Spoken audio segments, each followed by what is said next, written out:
Now to a developing story on the Jersey Shore, where an intense search is on for a missing swimmer. CBS 2's Reena Roy joins us live from Point Pleasant Beach with the story. Reena? Well, Jessica, it's been roughly 16 hours and still no sign of 24-year-old Zuzana Oravkova after police say she was last seen swimming in these waters here with her friend, 23-year-old Thomas Cadleck. Both of them struggling with the high surf. Cadleck, we're told, swam to the shore, but police say she did not.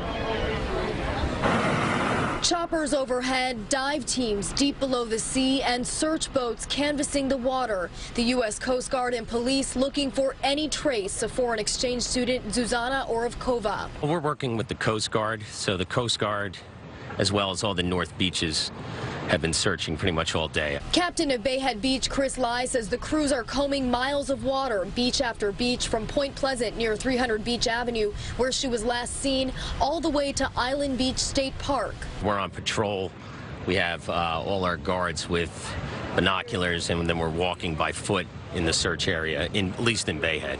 A police source tells us both of the swimmers were at Jenkinson's boardwalk before they decided to go for a swim at around 2 a.m. They battled rough conditions, Cadleck swimming to shore for help as Oravkova struggled. Boardwalk employees alerted police, who began a search. A Jenkinson's official confirms Oravkova works for the boardwalk here in New Jersey on a student visa. They come over on visas and they work.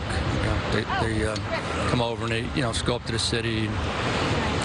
See a little bit of the United States. People say it's common for swimmers to go for a dip after hours when there are no lifeguards around. It's been happening all up and down the Jersey Shore. After hours or before hours is when people are getting in trouble. Especially dangerous this weekend after a storm offshore. The National Weather Service issued a warning for a high risk of rip currents. It looks really rough today. I'm sure it was rough last night. Well, it started about 24 hours ago. So we had the northeast chop, and now as the tide is coming in, there's tons of rip tides all up and down the coast.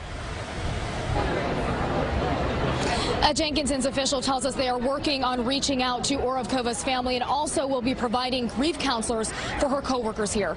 We are live tonight on Point Pleasant Beach. Reena Roy, CBS 2 News. All right, Reena, thank you.